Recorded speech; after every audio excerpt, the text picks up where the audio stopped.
Good morning friends.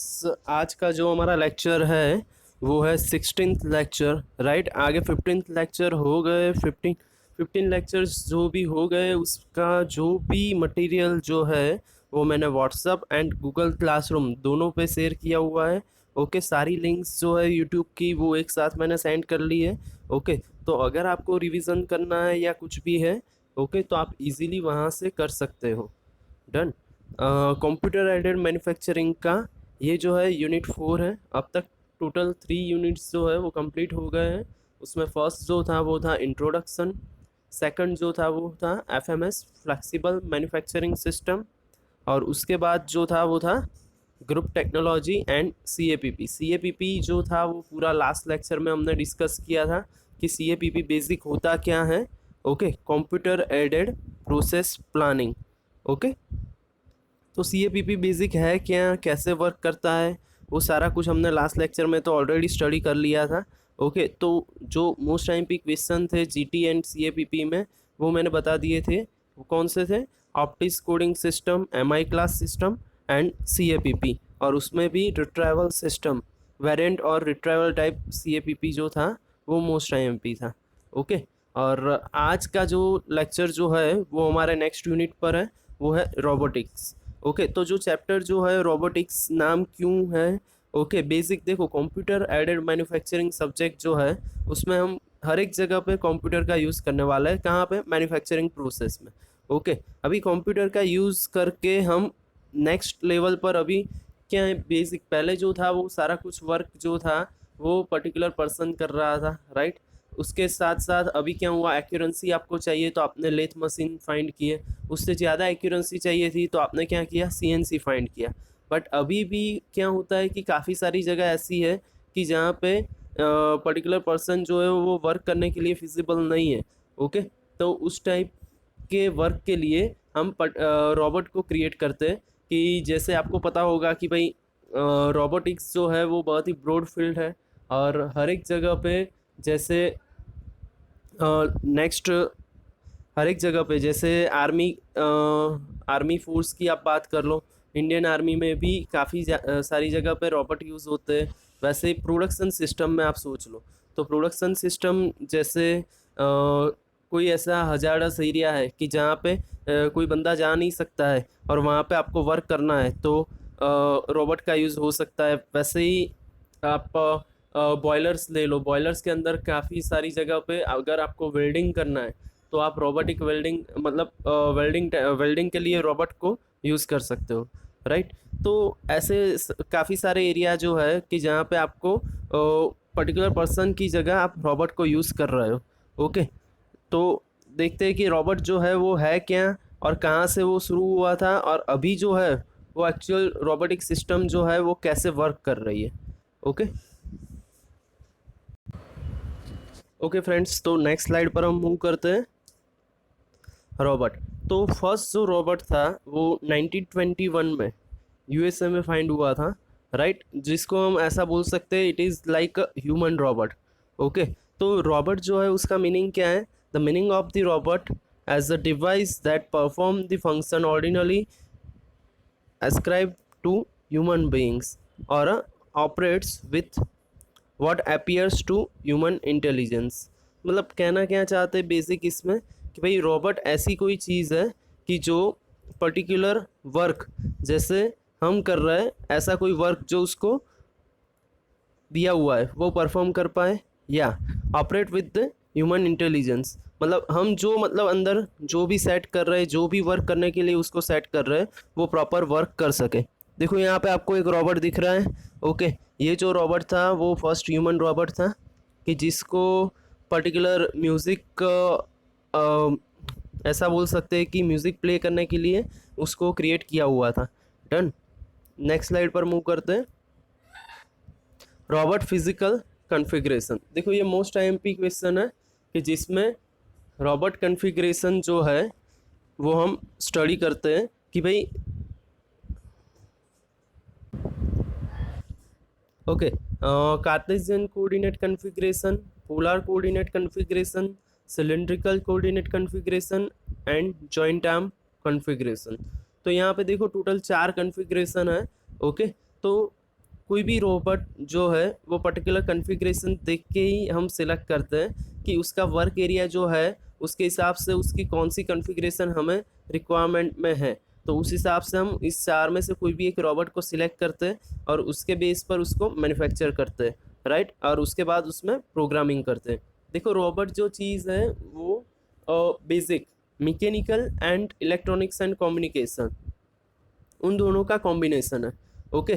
तो basic जैसे हम मोबाइल परचेस करते हैं तो उसमें क्या देखते हैं कि भाई उसकी कॉन्फ़िगरेशन क्या है, या लैपटॉप परचेस करते हैं तो उसमें कॉन्फ़िगरेशन देखते हैं। क्यों कॉन्फ़िगरेशन देखते हैं? क्योंकि हमारी रिक्वायरमेंट जो है उससे वो मैच कर रहा है या नहीं। ओके। सपोज़ हम गेमिंग के लिए ले रहे हैं तो उसमें ग्राफिक्स कार्ड है या नहीं है। ओके। अगर हम पर्टिकुलर सिर्फ डेटा एनालिसिस के लिए ले रहे हैं तो वो पर्टिकुलर रैम वाइज और उसके वाइज हम चेक करते हैं। ओके। डन, क्लियर हो? हम सिंपल कोई डिज़ाइनिंग के लिए ले रहे हैं तो उसके लिए भी हम ग्राफिक्स कार्ड चेक करते हैं। ओके। तो वो रहती है कॉन्फ़िगरेशन। वैसे ही रॉबोट में जो कॉन्फ़िगरेशन है वो ये मेन 4 टाइप की कॉन्फ़िगरेशन होती है। ओके, क्लियर हो? तो रॉबोट में फर्स्ट जो कॉन्फ़िगरेशन जो है वो क्या है? Cartesian configuration. ओके, देखो यहाँ पे मैंने कुछ दिखाया हुआ है, ये फिगर जो है उसको मैं थोड़ा जूम कर लेता हूँ तो आपको थोड़ा ज़्यादा क्लियर हो जाएगा। ओके, ये जो है वो है कार्टेशियन कॉन्फ़िगरेशन। कार्टेशियन कॉन्फ़िगरेशन में देखो यहाँ पे एक फिगर दी गई है, ये पर्टिकुलर रॉबोट ही है ऐसा आप सोच लो। देखो रॉबोट मतलब ऐसा मत सोचो कि भाई कोई एक बंदा जो है वो चल के आएगा तो उसको हम रॉबोट बोलेंगे। ओके, रॉबोट काफ़ी सारे टाइप्स के होते हैं। जैसे मेरा जो फर्स्ट पेज था वहाँ पे भी था कि एक रॉबोट था। ओके, देखो आपने मूवी देख लिया तो रॉबोट वैसे ही होता है ऐसा नहीं है। पर्टिकुलर वर्क के लिए जो ऑटोमेटिक पार्ट जो है वो वर्क कर रहा है, जैसे हमने प्री प्रोग्रामिंग किया हुआ है उसके बेस पर, तो वो जो चीज़ है वो क्या है? रॉबोट है। ओके, क्लियर हो? फाइनल? ओके। तो यहाँ पे देखो कार्टेशियन रॉबोट है, ये जो है वो सिलिंड्रिकल। देखो कार्टेशियन नाम से ही पता चल रहा है कि वो क्या करने वाला है। एक कार्टेशियन शेप मतलब एक क्यूबिक शेप में, एक रेक्टेंगुलर शेप में वो क्या करने वाला है, पूरा एरिया जो है वो कवर करेगा। जो भी आप वर्क देने वाले हो वो कौन से एरिया में कवर करेगा उसके बेस पर ये कॉन्फ़िगरेशन है। क्लियर हो? देखो यहाँ पे डीप में हम आगे स्टडी करने ही वाले हैं, बट फिर भी देख लो कि ये जो मूवमेंट है वो सिर्फ कहाँ पे होने वाली है? ये पर्टिकुलर एरिया में ही, ये रेक्टेंगुलर एरिया है वहाँ पे ही ये मूवमेंट होने वाली है। देखो ये जो है वो आगे पीछे मूव होगा, ओपन, ये जो है वो भी देखो एरो दिए ही हुए हैं तो आपको क्लियर होगा। कोई भी पार्ट जो है वो आगे पीछे मूव हो रहा है तो इजीली आप यहाँ से समझ पाओगे। उसके बाद में यहाँ से भी देखो ये पार्ट भी मूव हो रहा है, ये हाइट भी हम देखो मतलब हाइट, विड्थ एंड लेंथ, ये सारा कुछ हम कवर कर सकते हैं। ओके, तो वो क्या होगा? Cartesian coordinate system. ओके, मतलब कार्टेशियन कॉन्फ़िगरेशन, सॉरी। ओके, उसके बाद में है सिलिंड्रिकल कॉन्फ़िगरेशन। तो सिलिंड्रिकल कॉन्फ़िगरेशन में क्या होता है कि एरिया जो है वो सिलिंड्रिकली कवर होता है। अगर आपको कोई पार्ट जो है वो रेडियली जो है उसकी रिक्वायरमेंट ऐसी है कि pick and place type, suppose कोई रॉबोट है कि वो क्या कर रहा है, एक जगह से कोई चीज़ उठा रहा है और दूसरी जगह क्या कर रहा है? प्लेस कर रहा है, मतलब मशीन में प्लेस कर रहा है शायद। देखो मशीन से याद आया, ऐसे काफ़ी सारे मशीन से आपने देखे होंगे पहले कि जहाँ पे एक्सीडेंट होते हैं पिक एंड प्लेस में। पिक एंड प्लेस में मतलब एक जगह से बंदा दूसरी जगह पार्ट रखता है, वहाँ पे पर्टिकुलर ऑपरेशंस होने वाला होता है और उसकी उंगली या कुछ कट हो जाता है। जैसे प्रेस मशीन है, अगर आप वहाँ पे क्या करते हो, रॉबोट को रख देते हो कि वो क्या कर रहा है, पर्टिकुलर जो भी चीज़ है उसको वहाँ पे रख रहा है, उसके बाद में उस पर प्रेस जो है वो गिर रहा है, राइट? तो रॉबोट जो है उसमें कुछ मतलब फॉल्ट आने वाला नहीं है, एग्जैक्ट टाइम पे ही सब कुछ वर्क होगा। तो वो क्या हो गई चीज़ कि ईजी हो गई। अगर वहाँ पे कोई बंदा ऑपरेट कर रहा है तो क्या होता है, वहाँ पे एक्सीडेंट के चांसेस जो है वो बहुत ज़्यादा है। तो इस तरह के प्रेस में मतलब जो पंचिंग प्रेस रहते हैं, राइट, तो उसमें एक्सीडेंट के चांसेस जो है वो बहुत ही ज़्यादा है, इसीलिए हम रॉबोट का यूज़ करते हैं। ओके, तो मशीन्स में जहाँ पे पिक एंड प्लेस वाली चीज़ है वहाँ पे आप सिलिंड्रिकल रॉबोट जो है वो ज़्यादा यूज़ करते हो। ओके, सिलिंड्रिकल कॉन्फ़िगरेशन आप देख रहे हो कि यहाँ से ये रोटेट हो सकता है। अगर रोटेट हो सकता है तो एक रेडियल एरिया जो है वो भी कवर हो सकता है। डन। उसके बाद में स्फेरिकल रोबोट। तो स्फेरिकल रोबोट में क्या होता है कि भाई पूरा स्फेरिकल एरिया जो है वो कम्प्लीटली कवर हो जाता है। ओके, उसके बाद में जो है वो है आर्टिकुलेटेड, मतलब आर्टिकुलेटेड एरिया कवर होता है। देखो ये जो है फर्स्ट वो थी कार्टेशियन, सेकंड जो थी वो थी पोलर कोऑर्डिनेट सिस्टम, सॉरी ये जो है वो पोलर कोऑर्डिनेट सिस्टम है, ये जो है वो सिलिंड्रिकल कोऑर्डिनेट सिस्टम है, और लास्ट जो है वो जॉइंट आर्म कोऑर्डिनेट सिस्टम है। ओके, हर एक को हम डीप में स्टडी करने ही वाले हैं, so don't worry. Next slide पर मूव करते हैं। Cartesian coordinate configuration. ओके, तो कार्टेशियन कोऑर्डिनेट कन्फिग्रेशन में देखो यहाँ पे पूरा दिया हुआ है कि पर्टिकुलर इस डायरेक्शन में हम मूव कर सकते हैं। ये देखो बेस जो है उस पर ये जो हमारा वर्टिकल पार्ट है वो क्या कर सकता है, स्लाइड कर सकता है, तो वो हो गई हमारी एक्स डायरेक्शन में मूवमेंट। सेम ये जो है पर्टिकुलर चीज़ वो इस जो स्लॉटेड पार्ट जो है उसमें आगे पीछे मूव हो सकती है, तो ये हो गई वाई डायरेक्शन मूवमेंट। सेम ये जो पार्ट है ओके वो कैसे अप एंड डाउन मूवमेंट कर सकता है, तो ये हो गई जेड डायरेक्शन मूवमेंट। ओके, मतलब आप क्या कर सकते हो उसमें, लेफ्ट राइट भी कर सकते हो, इन आउट भी कर सकते हो, अप एंड डाउन भी कर सकते हो। क्लियर? तो ये सारी चीज़ जो है वो आप इजीली कंट्रोल कर सकते हो। डन। तो इसीलिए इसको क्या बोलते हैं भाई, कार्टेशियन। कार्टेशियन क्यों बोला, क्योंकि यहाँ पे देखो कोई भी रोटेशनल मूवमेंट नहीं हो रही है, यहाँ पे जो कुछ भी हो रही है वो सारी कैसी हो रही है, स्लाइडिंग मूवमेंट हो रही है, एक्स वाई जेड डायरेक्शन में ही कंट्रोल हो रहा है, कहीं पे रोटरी कंट्रोल नहीं है, सारी जगह कैसा है कंट्रोल, एक जो है वो डिस्प्लेसमेंट वाला ही कंट्रोल है। मतलब हम कैसा बोल सकते हैं उसको, रेसिप्रोकेटिंग कंट्रोल बोल सकते हैं, स्लाइडिंग कंट्रोल बोल सकते हैं। Okay, but it is not there is no circular movement in this, right? So we cannot say that there is any cylindrical control. Okay, so